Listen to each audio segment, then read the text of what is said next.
Let me tell you about the time I turned a nosy neighbor's petty complaint into the most gloriously chaotic act of revenge this cul-de-sac has ever seen. Picture this. It's a quiet Tuesday morning. I'm hauling my recycling bin to the curb, and out of nowhere. Karen, yes. That. Karen, with her clipboard and her self-appointed HOA crown storms across the street, like she's auditioning for a villain role in a low-budget Lifetime movie. "Your recycling is a disgrace," she shrieks, pointing at my bin like it's a crime scene. Apparently, I'd committed the ultimate sin: a single soda can wasn't rinsed properly.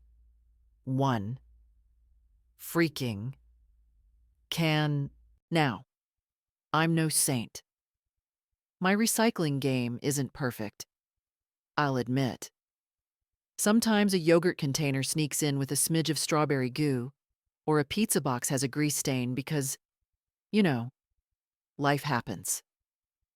But Karen, she's built her entire personality around being the neighborhood's recycling police. Every week, she's out there inspecting bins like she's getting paid by the city, jotting notes on her stupid clipboard, leaving passive-aggressive post-its on people's lids. "Rinse your plastics. Cardboard only. No tape, I swear." This woman could sniff out a stray bottle cap from 3 houses down. And that morning, she decided my bin was her personal crusade.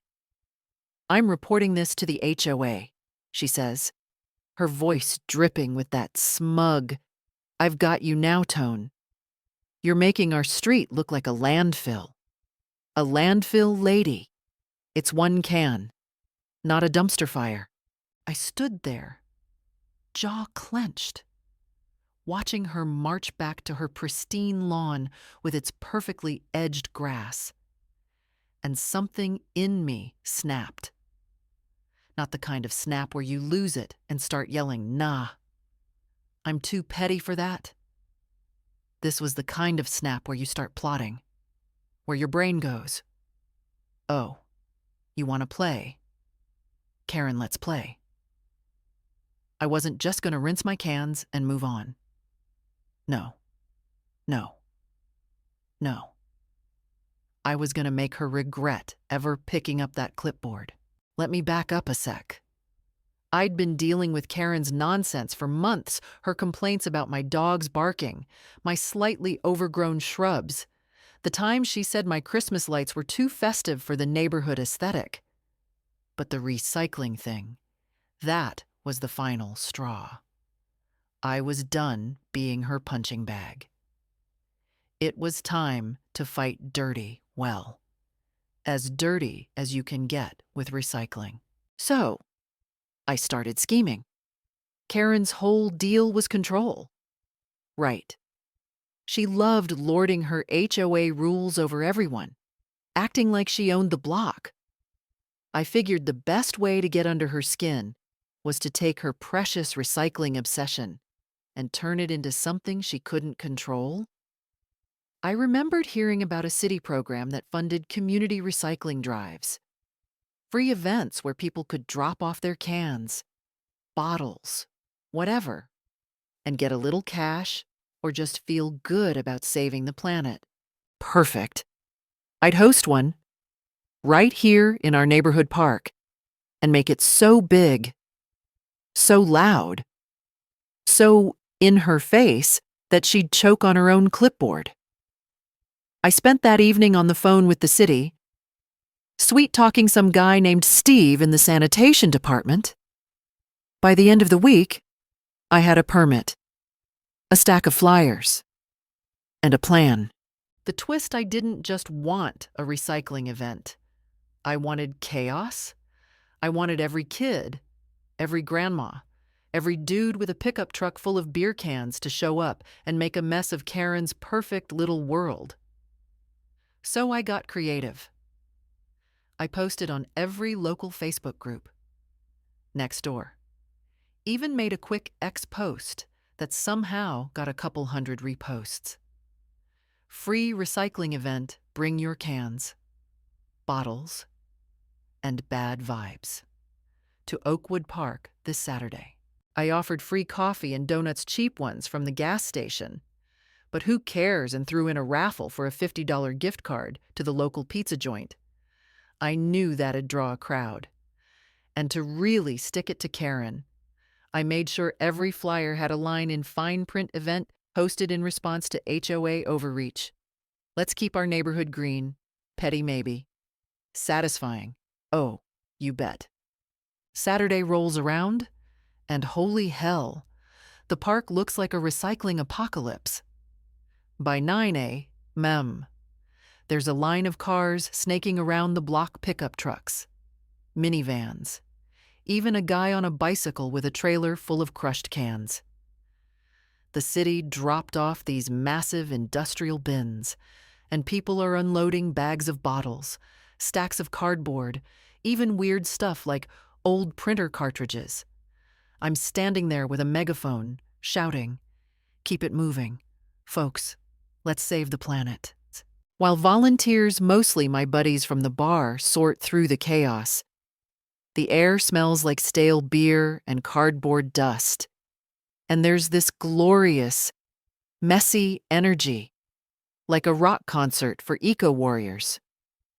I'm in my element, grinning like an idiot, because I know Karen's watching from her front porch, probably having a stroke, and there she is, right on cue, storming across the street in her khaki capris and that god-awful visor, clipboard in hand like it's a weapon.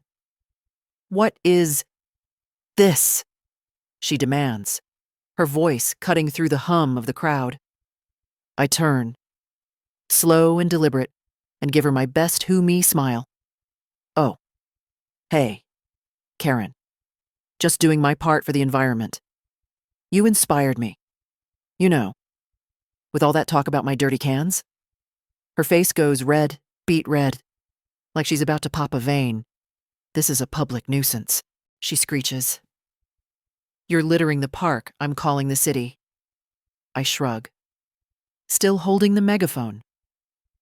"Go ahead. Karen, I've got a permit. Want to see it?" The crowd's starting to notice, and a few people chuckle. She's losing her grip, and she knows it. That's when the twist hits. Out of nowhere. This old guy, let's call him Frank, because he looked like a Frank rolls up in a beat-up Chevy with a bed full of aluminum cans. I'm talking hundreds, maybe thousands of them, clinking and rattling like a mobile junkyard. He's got this grizzled beard, a flannel shirt, and a grin that says, he's been waiting his whole life for this moment. "Heard about your event on Nextdoor," he says, hopping out. "Been saving these for years. Where do I dump them before I can answer?" He starts tossing bags into the bins, and the crowd cheers like it's a touchdown. Karen's jaw drops. I mean, drops. She's standing there, watching this tidal wave of cans. And I swear I can see her soul leaving her body. Frank's not just a random old dude, though. Turns out, he's got his own beef with Karen. Over coffee later, he tells me she reported him to the HOA last year for parking his truck on the street overnight. She said it lowered property values. He grumbles, sipping his gas station brew. Been waiting to get even ever since. So, Frank's not just here to recycle, he's here to rub it in. He starts telling everyone in earshot about Karen's reign of terror. And soon, half the crowd swapping stories about her clipboard tyranny. It's like I accidentally started a revolution. People are laughing, high-fiving, dumping their recycling with this gleeful defiance. The park's a mess. Sure. But it's a beautiful mess, a middle finger to Karen's control freak ways. By noon, the bins are overflowing, and the city has to send an extra truck. Karen's still hovering, muttering about violations and fines, but nobody's listening. She tries to corner one of the city workers, a tired-looking guy in a fluorescent vest, but he just waves her off. "Ma'am, they've got a permit. Take it up with the office." I catch her eye as she storms off, and I can't resist. I grab the megaphone and yell, "Thanks for the inspiration. Karen, let's do this again next month." The crowd roars, and I swear I hear someone yell, "Screw the HOA. It's chaos. It's glorious. And it's everything I didn't know I needed."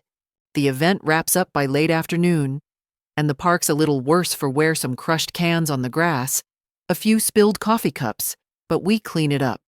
Because I'm not about to give Karen any real ammo. The city hauls away the bins, and I get a text from Steve at the sanitation department. "Nice work. Biggest turnout we've seen in years." I'm exhausted, sunburned, and probably smell like a brewery. But I'm floating. I'd taken Karen's petty complaint and turned it into a neighborhood party. A giant, messy, in-your-face win. She didn't show her face for the rest of the day, and for the first time in months. My recycling bin went untouched by her Post-its. But here's the thing. Revenge feels good, but it's not clean. A week later, I get a letter from the HOA. Apparently, Karen filed a formal complaint about the event, claiming it disrupted the community's aesthetic. There's a hearing next month, and I might have to pay a fine. I'm not worried. Though half the neighborhood's on my side now, thanks to Frank and his cans. Plus, I've got plans for another event. Maybe with live music this time. Karen's not done. And neither am I. It's like we're locked in this weird suburban war, and I'm not sure who's gonna win. So, what do you think? Was I the hero this neighborhood needed? Or just a petty jerk who made a mess? Should I keep poking the bear? Or let it go? Drop your take, I want to hear it. This is my story, and I'm sticking to it. The end.